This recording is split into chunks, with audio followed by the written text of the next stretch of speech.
Hey, sports fans, can you hear me? Okay, very good. Welcome to the Zoom session for week 2 for EDL 740, Introduction to Graduate Research.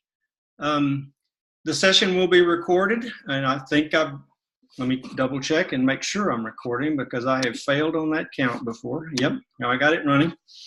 And it'll be posted in the week 2 learning module probably by noon tomorrow. You can see that the chat box is open, and feel free to post questions there if you have them, or make comments along the way. I will, at the end of my comments, I'll check that and make sure that I address questions that you may have. For those of you that have had me in class before, welcome back. It's very comforting to me when folks return. And for those that are new to this environment with me, welcome. I'm glad to have you on board and looking forward to learning with you. A few housekeeping reminder items as we get started. And then I'll make a few comments about the coursework. And for those of you that are, yeah, please mute your microphones. For those of you that are new to this setting with me, please know that this is not a formal lecture. Lord knows I'm probably the least intelligent professor on the planet, so that's one of the reasons I feed you content from as many and a varied group of people as I can to try to trip your thinking. I do have the benefit of a lot of experiences, and very much like Thomas Edison, I know a lot of ways that don't work. If you learn from anti-example, I guess I'm your guy. A reminder about the course itself is all of your learning task submission deadlines are at 11:30 p.m. on Sunday. Students have asked me before, why can't I just make it midnight? Well, I could, but LSUS techno geeks do their Moodle upgrades between 11:30 p.m. Sunday night and midnight, so it wouldn't accept them anyway. So, and that deadline is the same for weeks 1 through 6. In week 7, it changes a little bit. Please be aware that submission deadlines in week 7, the last week of the term, are at 11:30 p.m. on Saturday night. And the reason for that is the university requires me to get all your grades in, and there's over 100 of you, by 10 a.m. on the following Monday morning. So, many of you jump in there and take care of your learning task submissions right there at the end of the week. So I'm asking you to give me a little extra 1 week day of padding to get through all the stuff. I've seen a little bit of heartburn from all of you on the Moodle submission thing. You're not accustomed to working in the Google environment as far as Google Forms go.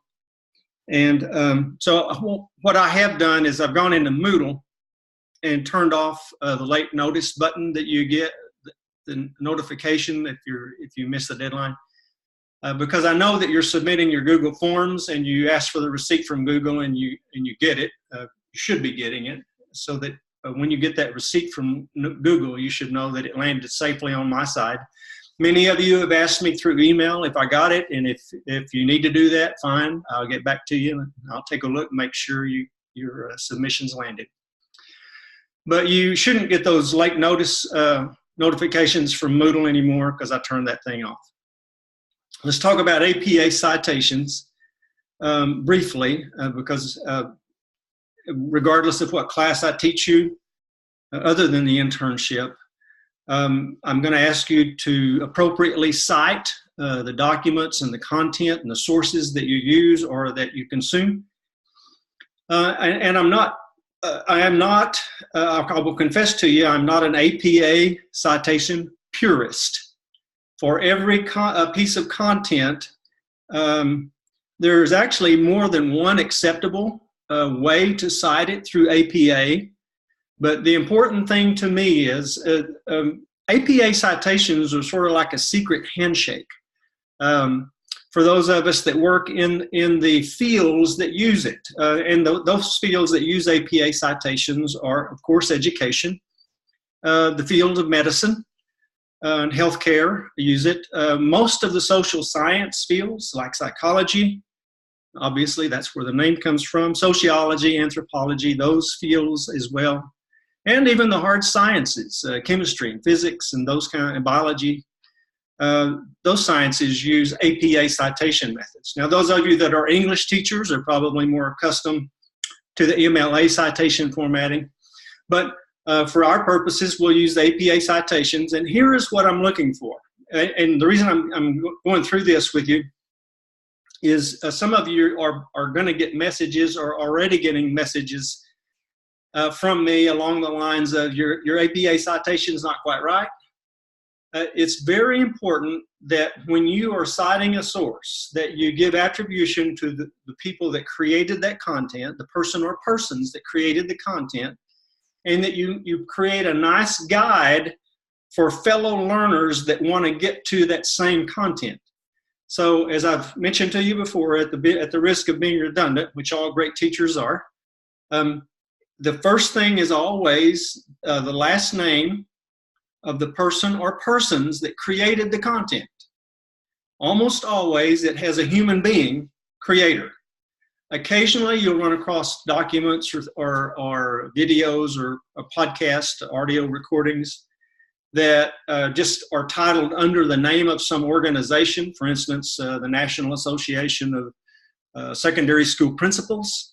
And there's not really a person attached to that, but almost always you can find the name or the names of the authors of the content. The second piece is, so that's the who. The second piece is the when. What year, what calendar year was that content created? The third piece is the what. What is the title of the content? So you got who, when, what's the title?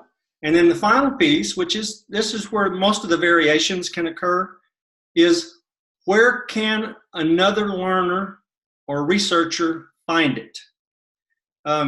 Most of the content that we're looking at is retrieved online, and so you just write in there retrieved at, and you put the URL for that source. If you're reading it from a document, a book you got out that you bought, for instance, then you would cite the where would be the publisher of that document, whether it's the Jossie Bass Publishing Company or what's another, there's a bazillion of them. If it was out of a journal, then you would put the title of the journal, the Journal of American Sociology Teachers, whatever. Or even if it's something from a private conversation or private communications, like a letter or an email, you would state it that way. But bottom line is, who created it? What year was it created? What's the title of it? And where can another learner go find it? Be as specific as you can. Those are the things I'm looking for when I'm asking you for your APA citations. Let's talk about grading a little bit. I don't like to spend too much time perseverating on this. The rubrics for the grading are in the syllabus, and I try to keep that very simple and very uniformly structured, as you've probably already discovered. And it seems like most students like that uniformity, both in that structure as well as in the week-to-week formatting. But when I'm reading what you have posted as responses, the questions that are going through my mind is, did Bob or did Betty really consume this content thoughtfully and critically?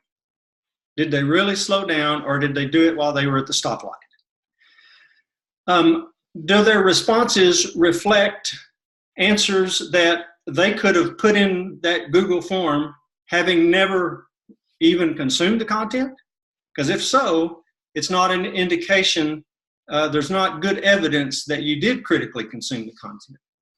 Also, another question that goes through my mind, could their response be something like they just copied and pasted from the subheadings in the article?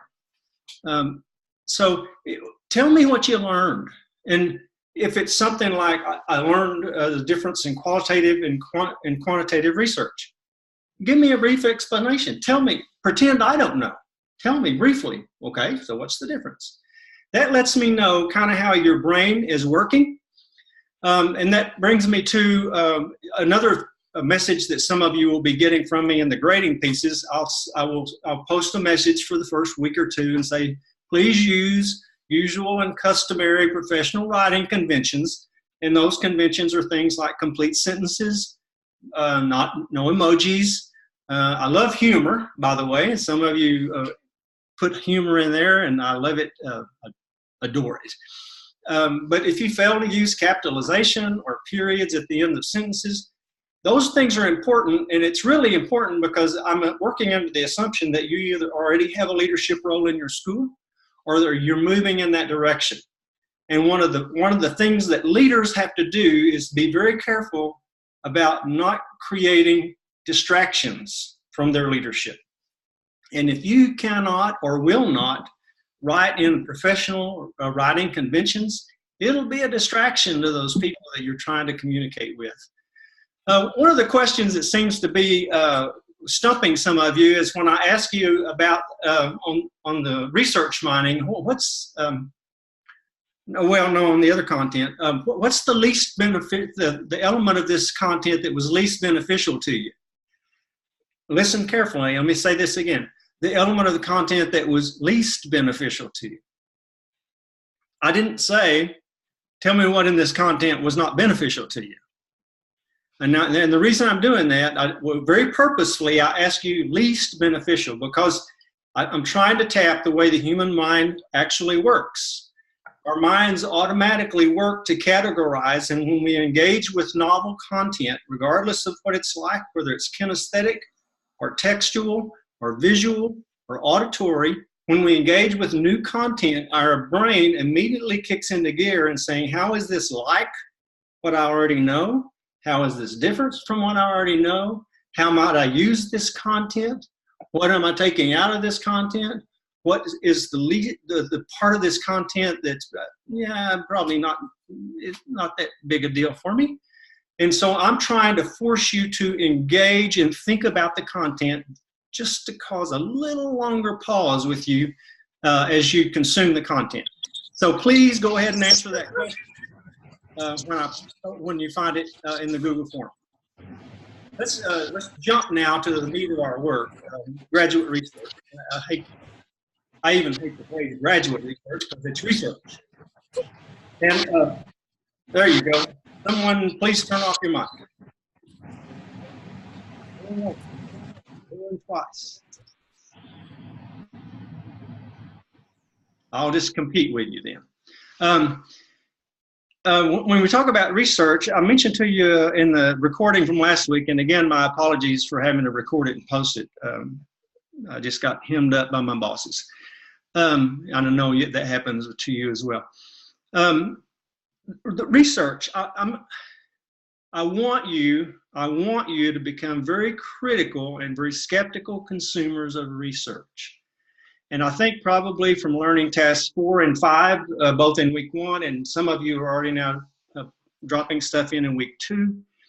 As you practice that process of seeking out real research and reading it and internalizing it, and then trying to decide if it's useful or not to you, you'll find that, there's a lot of research out there on virtually every kind of topic that you can imagine.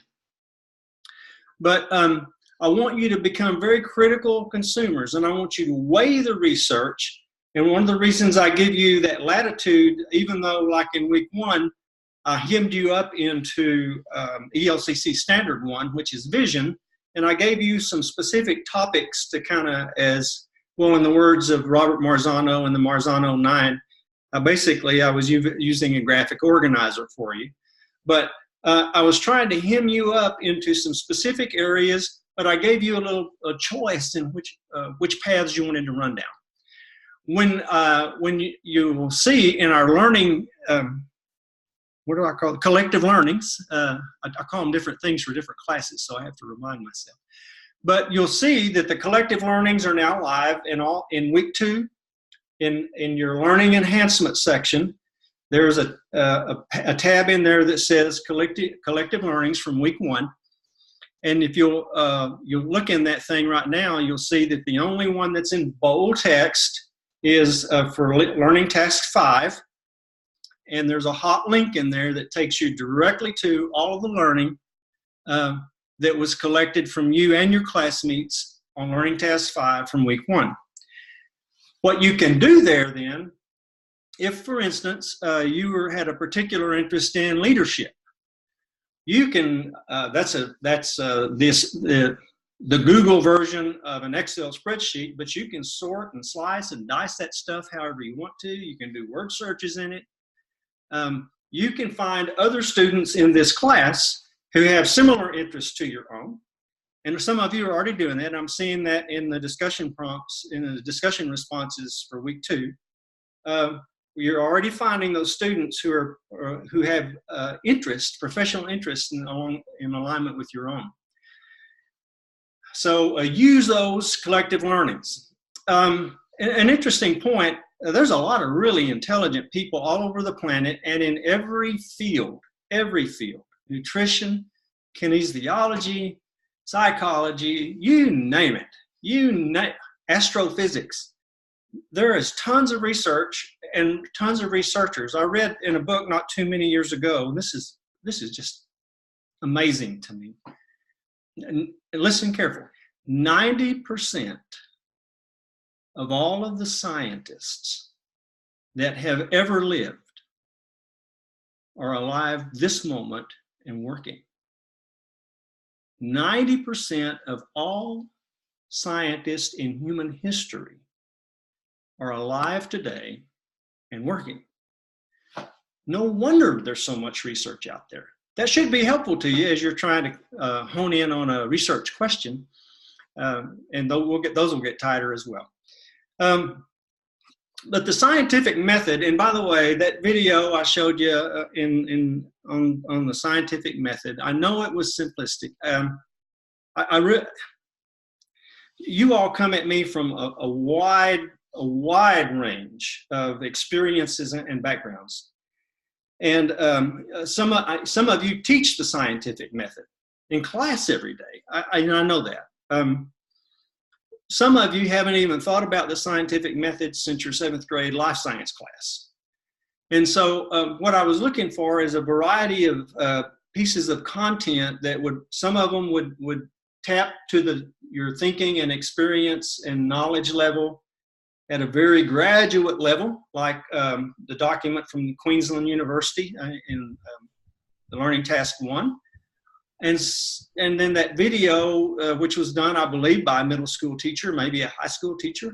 I think April Cope is a high school teacher, if I'm not mistaken. Was a much simpler version, but it got the meat and potatoes of really the scientific method. And I know it's marginal in quality, and if you got a better one, send it to my email address, and I'll look at it and see if it suits my needs better. But I don't want to insult your intelligence, because I know all of you are intelligent or you wouldn't be in graduate school. But I also know that some of you haven't touched on that stuff in a while. And certainly we're digging a little deeper on it as the weeks go by. We'll be digging on it much deeper than probably some of you are accustomed to digging on it. Let's talk about the looking for the articles. Some of you went into panic mode, and it's okay. And you emailed me, and we did a little chatter in the sandbox forum. You should be able to find all the articles that you want free online. It is not my intention that any of you have to pay money. And if you're still having trouble finding some of those places, 1, you can ping me through email, or 2, you can look in those collective learnings that are now being posted and you can see 100 different versions of where people found documents. That's a pretty good a breadcrumb path for you. The collective learnings too are a great resource to you, because not only can you see the other students in the class that have interests very similar to your own, you can also see the content, the articles, the studies that they have found. And then here's just a hint for you. And I did this particularly when I was working on my doctorate, and I know we have at least one in the class that's working on the doctorate now. And I know for sure probably several more of you will do it before your career is over. But when you're looking for research, one of the best things that I found for finding relevant, meaningful, and well-accepted research when you're trying to dig into something is to find a thought leader in that field. For instance, in the field of teaching and learning, I mentioned the name Robert Marzano earlier, and thus, particularly, well, probably all of you, both in the MEDL and the MEDCI, are familiar with the works of Robert Marzano. He is a thought leader in the field of teaching and learning. Rather than hunt and peck around like a blind hog after an acorn for research related to that, what you can do is get one of the Marzano articles or one of the Robert Marzano books, and there are plenty of both, and flip yourself back to the reference section at the end of the bus and see what Robert Marzano reads and the people that he thinks their work is worthy of being cited, and read it. He is not only is an excellent writer and thinker and researcher, but he is also can be a guide for you as to where you can find similar and relevant research. And I can't tell you how often I do that. Even now, even though I'm not writing research currently, I still, when I read something that really moves me, really trips my trigger, I'm going to flip back in that reference section and say, oh, okay, what was that? Who was that person reading when they were writing this really impactful stuff? You're all beginning to work on and think about, because I forced you to through the discussion forum, to pitch us your original thinking as far as proposed research question. Those will evolve as time goes by, but as you're formulating the question, and week 2 is focused on developing questions, you're looking for a research question that is specific. It's something that you actually can measure. It's something that is doable from the research perspective. It's something that you think you might actually have the access to collect that data. It does not ever need to be a yes/no question. And so many of you I know have interest in student achievement, which most of us that work in education do. So it's a little bit too broad to say, you know, I'd like to study, I'd like to show what increases student achievement. Well, hell, there's a whole bunch of research on that already, but that's such a broad question. You're going to get 1,000 different versions of answers from 1 million different people, and there's really no way for you to aggregate that data and see if there is a good tight trend for the impact that you're thinking about. So you would tighten a question like that up and say, you know, what I think I read one of you said something about, well, here's an example. The impact on student achievement from whole language reading versus phonetic reading approach. There's a lot of research in that field as well. But you might even want to tighten it up further and say on student achievement, say the student achievement in first graders who have learning disabilities. The more you can tighten the question, the more specific you can make the question, it really helps in the way you can achieve finding some kind of measurable answer. On that topic, sometimes and researcher bias is a huge thing. We really are not going to dig into that too much. You'll be exposed to a little bit of it. But every one of us carries a bias into our work every day. And if your work is researching, you're going to carry a bias into that as well. Try very hard to craft a question that doesn't show your bias. I mean, you wouldn't want to ask the question, to use the example I just gave you, you wouldn't want to say, how does phonetic reading instruction improve student achievement? Because right off the bat, the implied bias is that you prefer the phonetics approach and not the whole language approach, which means that you may position yourself to ignore a lot of pretty strong evidence that other researchers have produced that support that whole language approach. By the way, I use that because I slept with the first grade teacher for about 10 years. Yeah, I've been sleeping with her for 42 years now, but she and I have had a lot of conversations about those two approaches to teaching youngsters to read. And I'm not going to tell you what I think about it because I don't want to burn up your time. But the qualitative and quantitative thing seems to have been either some new learning for a few of you and some refreshed learning for a lot of you. But the main thing on that, and we're going to study each of those things in more depth as we move into the future weeks. But the bottom line is this, and I'm a former math teacher. So I get the numbers, I get it. But the quantitative stuff is about the numbers. And what the numbers do a very nice job of is they help us see the trends or the gaps.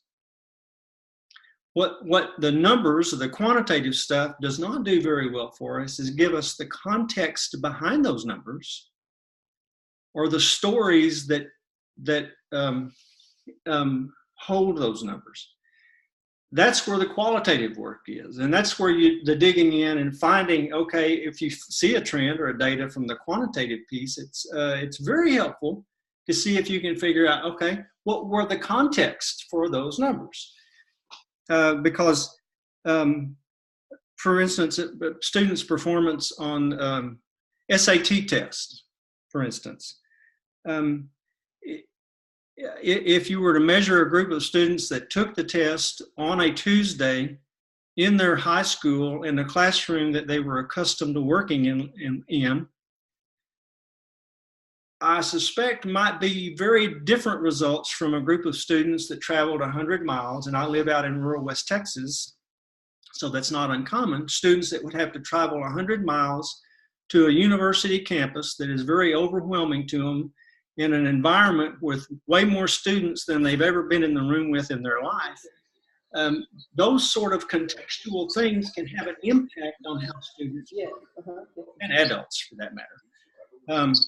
All right, so I'm going to quit beating that dead horse. So, move on. I'm going to move on.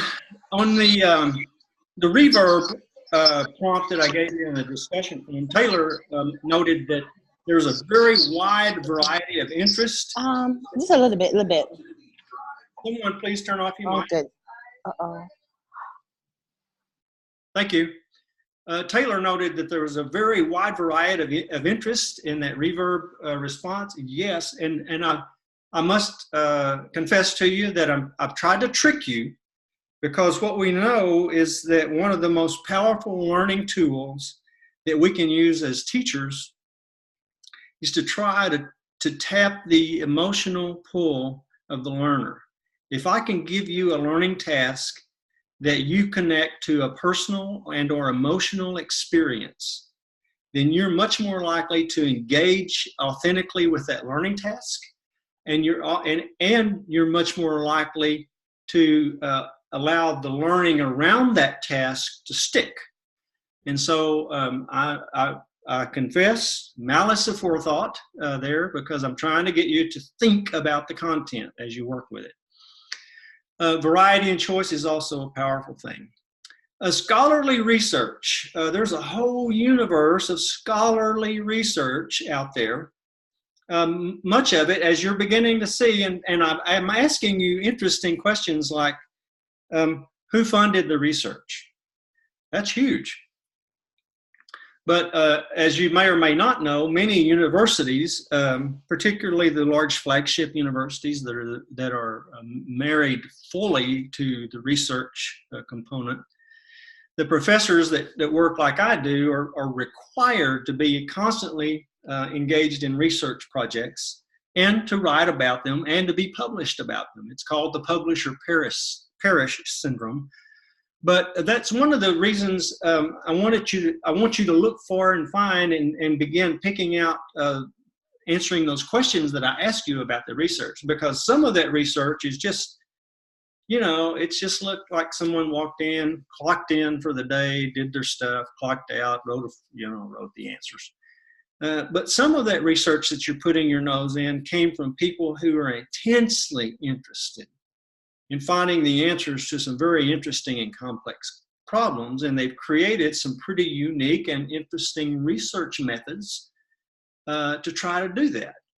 And so you can almost feel the emotional and intellectual interest of the researchers in the articles that you read. And again, part of that has to do with the funders. If you're doing research because someone gave you $1 million grant, which is fine, it's good. That's good news. Unless it happens to be a commercial enterprise that gave you the $1 million grant, and they're asking you to research their product and the efficacy of the product, then there's an intense amount of pressure for you to come up with results and conclusions that are supportive of that product. That's one of the reasons I ask you about the funder. In the throwback discussion forum, I tricked you. If you haven't read through all the responses in the throwback thing, again, I was trying to tap your emotional thing, and that's why I gave you the prompt as broadly as I gave it to you. I was being very purposeful on that. And boy, did we get some nice responses there. Some of you certainly have engaged in some intense research, some of it around your family, some of it around your personal health, some of it around your struggles in your early years of education. And yes, Caitlin, I am a Harry Wong fan. He's about as old as I am, actually, and I've had the great pleasure of hearing Harry speak on a number of occasions over the years. I have been, even as a campus principal, guilty of having a stack of his books in my office, so whenever I hire a first-year teacher, I give them Harry Wong's book as a gift. Great guy, and the thing that comes to mind when I think of Harry Wong is to watch him up there speaking, and he'll pause and he'll go, procedures, procedures, procedures. It's not enough to just tell kindergartners to line up. They have to be shown repeatedly. Anyway, thank you for that, Caitlin. Discussion forums, I'm gonna pitch you a couple of those per week, and usually it's gonna be on different days. And almost always henceforth, I'm going to ask you to take a look in those collective learnings because I want you to see what your classmates are digging up and finding and concluding and saying and thinking. And I'm also trying to create connections between you all.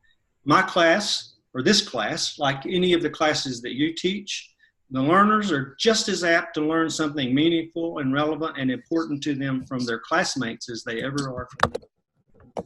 No offense. Learning goes. Let's talk about the research mining briefly. The research mining is most helpful. I think of Thomas Edison all the time.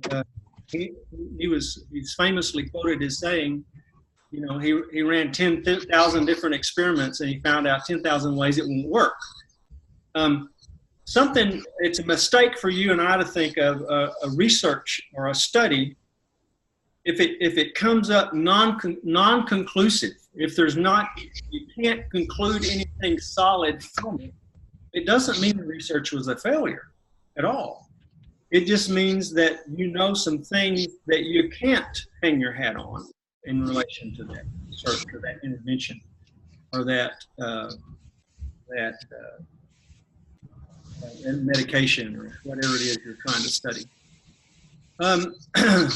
Something about, and I've been very insistent with you on this, I want you looking for research articles and real studies. Research comes in some varieties. Most of the articles that you're finding are come from peer-reviewed, sometimes those are called refereed, peer-reviewed journals. And what it is, for instance, if it was in the field of psychology, the American Psychological Association has a powerful, there's a lot of journals that accept articles and research in that field, but they have a powerful journal that they allow researchers to write articles for, but you don't just send your article in with $25 and it gets printed. You send your research in, and a panel of intelligent, highly qualified people with the same credentials in that field read your article and your research carefully and critique it. And sometimes they accept the article, the research as well. Someone needs to turn their mic off, please. And sometimes they'll send that research back to the writer and say, we found these flaws and gaps, we think you can tighten it up and improve it. Sometimes they go through that banter back and forth multiple times, because it's really, what it is a discussion between intellectuals about that particular piece of research. But once you get that article, it means it was reviewed by a peer, a panel of peers with the credentials to know that a different version of articles are the ones that I'm not asking you to look for, not that they're not good ones, but they're basically opinions. If you look at Education Week magazine, you're going to find some very good articles. You're not going to find very much research. It's going to be thought leaders in the field writing their opinion about a particular topic. They may cite some research, but it's not an actual study.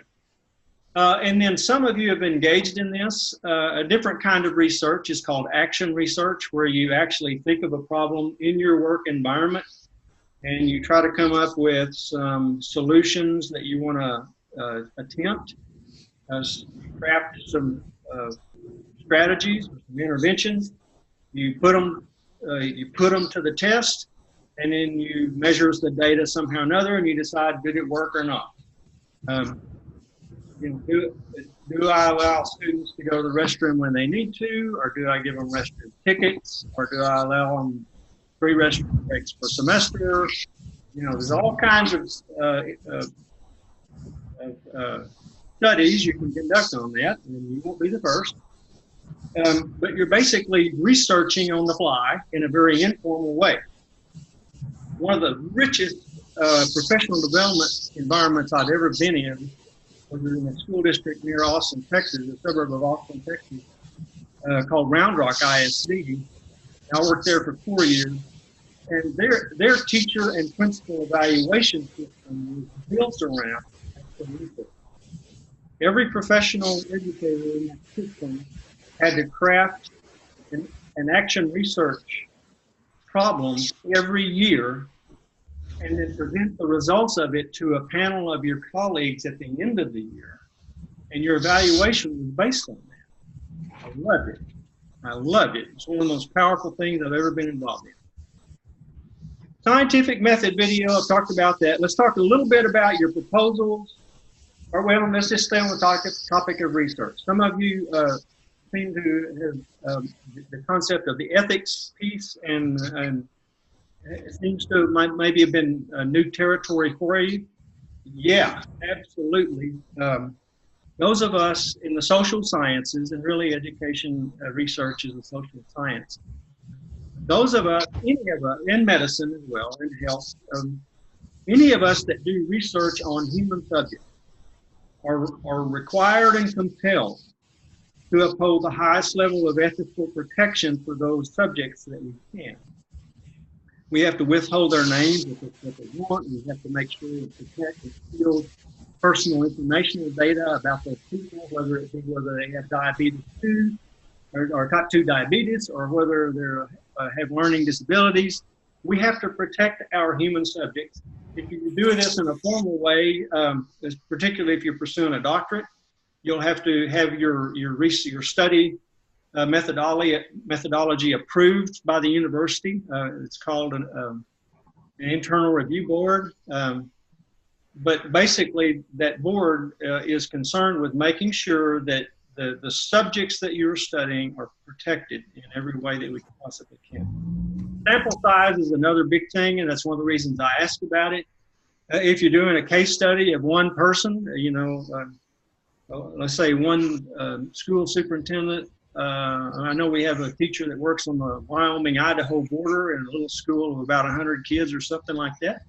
And if Sharon were going to do a case study of the superintendent of a school like that, that would be a sample of one. And there's nothing wrong with case studies. A lot of people have done their dissertation and done studies of cases of one.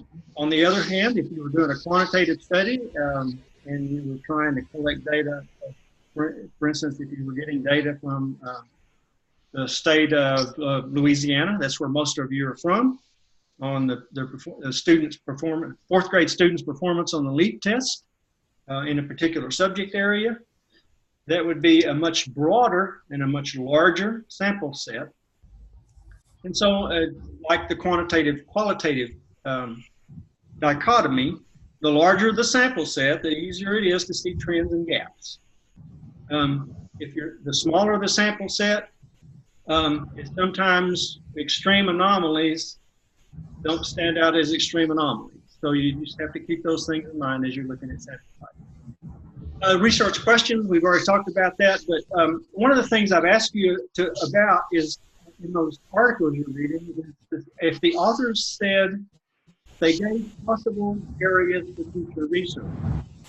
Most study authors are going to tell you somewhere down toward the end of their article, they're something along the lines of areas of possible future research are ... They're basically giving you some ideas, and sometimes they just come right out and give you some nice questions as possible questions for future study.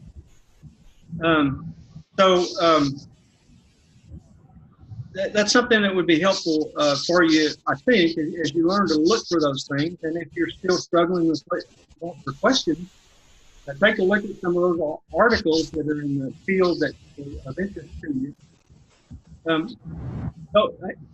It looks like it's Jim's mic that's on.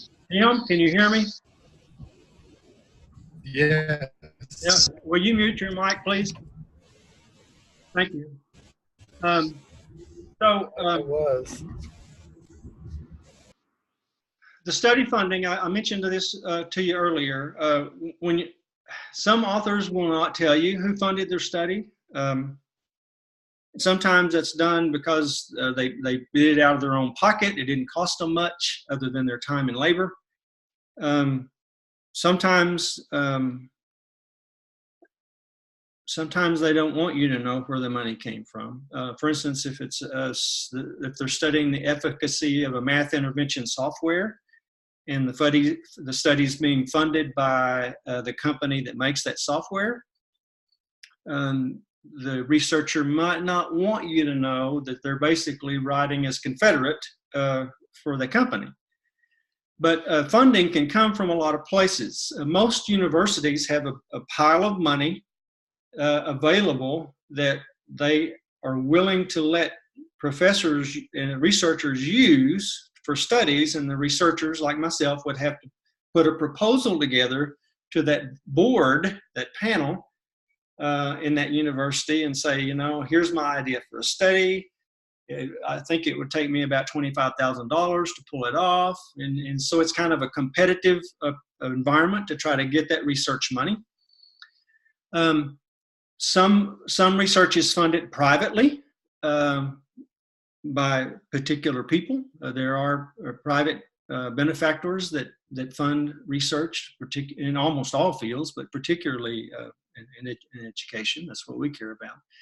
Commercial organizations, companies, software makers, those folks will almost always pitch money at some research if they think it's going to help them sell their product. There's quite a bit of governmental funding for research. Department of Defense throws a ton of money all over this country and the world for people to come up with better weapons or better defense mechanisms. Faster airplanes that shoot straighter and fly lower and under the radar and all that stuff. Non-governmental foundations are a prominent funder, and there's all kinds of those, particularly in the field of education. Some prominent names are the Meadows Foundation, the Broad Foundation, the Sid Richardson Foundation, Millikan Foundation, and those are big nonprofit organizations, charitable organizations, and they have an entire wing dedicated to funding research. But again, you have to go through a competitive process. You can't just walk up to the door and say, you know, I could use $50,000 to do research on, you know, whether left-handed first graders can read quicker than right-handed first graders. They're going to make you jump through hoops and fight it out for the money. Sometimes you have organizational funding by groups. One that comes to mind in particular is the Gallup poll people. And there's another one called the Barna Group. The Barna Group basically does research or funds research in the areas of faith, people's religious convictions of different varieties. But some of those organizations, their interest is in numbers, and they have quite a bit of funding. And then what they do with the results of that research is then they publish that research with the authors of the studies to generate more interest in their product. But they're not really, they're unlike the commercial organizations, they don't really have a vested interest in how the conclusions of the research. And then there's professional organizations. If some of you are part of teacher organizations, most of the national ones anyway, and a lot of the state ones have some money that they will pitch at some research projects. National Association of School Administrators or National School Board Associations and those kinds of things have some money that they will fund research with. Another thing I've asked you about is limitations or delimitations. The authors will almost always state that, and basically it's the authors stealing the thunder from their critics. If you know what the weak spots are in your study, I mean, you came up with a great question, you put together a good design, you carried it off, and you got some conclusions, but you know that what you only did was study students from 2 school districts in Arizona. That would be a limitation, and that would be something that you would clearly want to state in your study, and authors almost always do, so that you can beat your critics to the punch. Say, here's the conclusions of my study, but I know there's a weak spot here that could discount some of these conclusions. Questions for further study I've already mentioned to you. Some studies that you will look at are known as meta-analyses. Now, I mentioned Robert Marzano earlier. Really, probably his centerpiece or his seminal work was around 2000, early 2000s, 2002, 3, 4, somewhere in that ballpark, in which he and his team, and he has an education lab up in the Midwest. I think it's Nebraska somewhere, but don't quote me on that. But what they did is a meta-analysis of hundreds of studies on powerful teacher moves, instructional strategies that work. And so a meta-analysis is really a study of a bunch of studies. So they didn't design and identify a sample set of students or people. What they did is said, let's see if we can collect 800 studies that have been done previously on the topic of powerful instructional strategies and see if if we can quantify those somehow or another, put some sort of metric to those strategies and start doing a compare-contrast thing and come up with a powerful conclusion, which they did, and it's called the Marzano 9. Many of us in the field call them high yield instructional strategies, but Dr. Marzano doesn't like that terminology.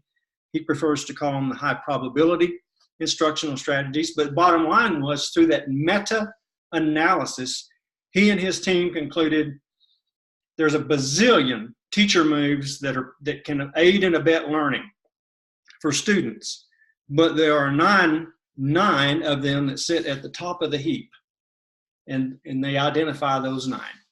And by the way, I use those on you all the time. Let's see, what else can I tell you? One last thing before I take your questions is this. Every week when we have these Zoom sessions, when I'm reading your responses, both to the learning task and the discussion forums, and also I'm thinking about what I want to say to you during the Zoom session. I always have books that come to mind, and so I'll pitch you a few recommendations and tell you why. Some of you were panicking about the studies early in the week. I think most of you must have gotten past that now, but it reminded me of a book that I wrote by an NFL football coach, interestingly enough, named Tony Dungy. And the title of the book was Quiet Strength, a memoir. He wrote it in 2007, but one of the things he talked about in that book is when he was a player for the Pittsburgh Steelers back in the 70s, that their coach at the time, a guy named Chuck Noll, repeatedly would tell them, panic is not a part of the game plan. Now, that's great. That's a great piece of wisdom for those of us that move into school leadership as well. Panic is not part of the game plan. It's a great book, a very inspirational book, by the way. Several of you in the throwback things spoke to having dug into research from a very personal perspective, particularly about your health or the health issues of your family. Several of you talked about nutrition, and it reminded me of a book that I read recently at the behest of my lovely bride of 42 years, Mo. The title of that book was How Not to Die. And in that book, Dr. Michael Greger, that was written in 2015, but in that book, Dr. Michael Greger took the 15 leading causes of death in the Western world, or maybe just the United States, can't remember. He took the 15 top leading causes of death and with empirical research gave very clear guidance how we could avoid those things. Much of it had to do with around lifestyle and nutrition. Very powerful book, and has had great influence on my thinking about how I live on a day-to-day basis, and particularly what I put in my mouth. And finally, some of you talked about the influence that powerful others have had on you. And I forced you in your Reverb discussion forum to share with us something that some of your colleagues, some of their research is revealing to you and resonates with you. But it reminded me of a book by the late physicist Stephen Hawking that passed away last year or a year before. He lived in Britain. But Dr. Hawking wrote a book in 2002 called On the Shoulders of Giants. And in that book, he detailed how all of the scientific work that goes on today, and I've already told you 90% of all scientists that have ever lived are alive right now. But Dr. Hawking made an interesting case that all of that work is built on work that was done by the likes of Newton and Copernicus and Galileo. And he says that those of us that are now researching, stand on the shoulders of those giants. Really, research at the end of the day is nothing but pecking our way along. We take all that work from the previous researches, some of them in certainly giants, not all of them, but we take their work and we peck our way forward, and we keep tweaking and getting a little smarter as time goes by. I'm going to go to the chat board, And then let me take my notes down here so I can see you a little better.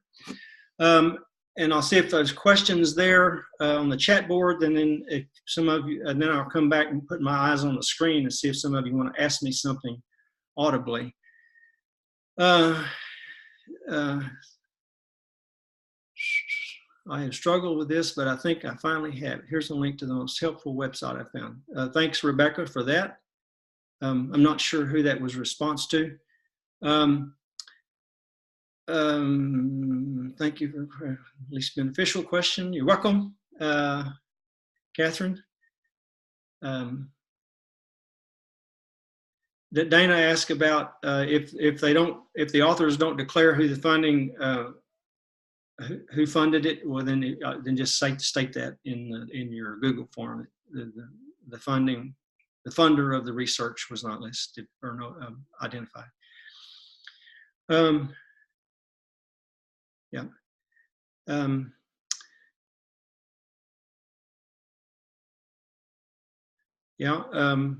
Martin responded to Dana. You are correct there, sir. And then finally, Ty.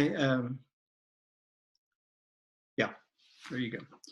Sherelle, I have a question about the task. Can we pick the same interest for both tasks, or do we? Oh, good question, Sherelle. No, if you want, in Learning Task 4, if you want to pick one of those itemized concepts that I gave you and look for research there, fine. And on the second one, in Learning Task 5, if you want to look in a different area, be my guest. Absolutely. Okay. If someone wants to ask me a question audibly, I know I've rambled on, and usually I don't take this much time, and I probably won't in future. I know you all are worn out at the end of a long work day. Been there. Don't want to go back. I'm glad that young people like yourselves are still in the fight. I think most of you have discovered, those of you that have reached out to me by email or by phone have discovered that one of my personal commitments is not to be like the professors that I used to have, where it feels like the only time I heard or saw them was when it was in class. I couldn't get anything out of them otherwise. If you email me or you call me or text me, I'm going to respond to you pretty quickly.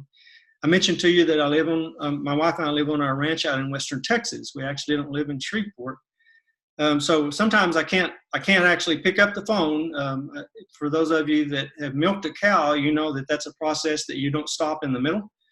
You have to finish it. And so if the phone rings while I'm milking the cow, then you won't get a call back till I'm done. But I promise to get back to you quickly. In fact, as a matter of fact, the years that I was a principal and school superintendent, I used the same, and I actually expected it of my assistant principals and teachers too, for that matter, is that you get back to your customer within one business day, always, somehow you get back to them within one business day. Now the chat board's firing up. Let me see if I can find where I am.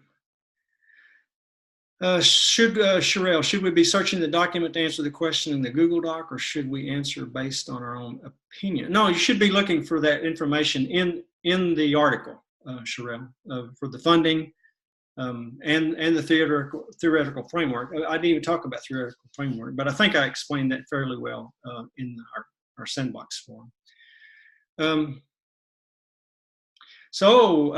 Lisa, will we get a class retreat to the ranch at the end of the session? You're welcome to come to my ranch whenever you'd like. Bring work boots and gloves, because I'm not going to let you only sit on the porch and drink scotch with me. We got to work first, but then we'll relax at the end of the day. It's a lovely, it's even though it's in West Texas, it's hot and dry and windy. But it's Mo and I think it's our little slice of heaven, and we raise a lot of our own food, vegetables, fruit, meat, eggs, dairy, the whole thing. Sherelle asked, can we pick this? Oh, okay, I've already answered that one. Okay, other questions if you got them. Oh, your daughter's name is Mo. Cool. My Mo, that's a nickname for her. Other questions if you got them. Okay. I love learning with you, all of you. You know how to get hold of me. Again, this is being recorded, and I'll upload it for your future reference if you want. As you all know, I mean, there's more than 100 of you, and we're from all over the planet, and certainly all over the United States, but even around the world. So some of us are even asleep right now, but it's there for you if you need it. Okay, have a good evening. Good night.